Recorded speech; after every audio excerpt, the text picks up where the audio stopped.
এবং রয়েছেন সফরকারী মুনারপাড়া এক সমতা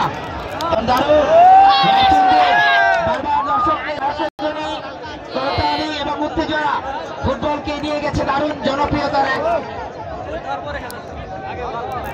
জায়গায়। এবং বলছিলাম কাছে মিলন সিরাজগঞ্জ থেকে আগত এবং তিনি জনপ্রিয় একজন গোলকিপার। তবে ফুটবলারদের কৌশলের কাছে গোলকিপারকে মাঝে মাঝে ব্যর্থ হতে হয় এবং মধ্যমাঠে বল নিয়ে লড়াই। এখন দেখা যাক শ্যামগঞ্জ কালীবাড়ি কিছুটা গুছিয়ে উঠে আবার চেষ্টা এবং আক্রমণ বাড়িয়েছিলেন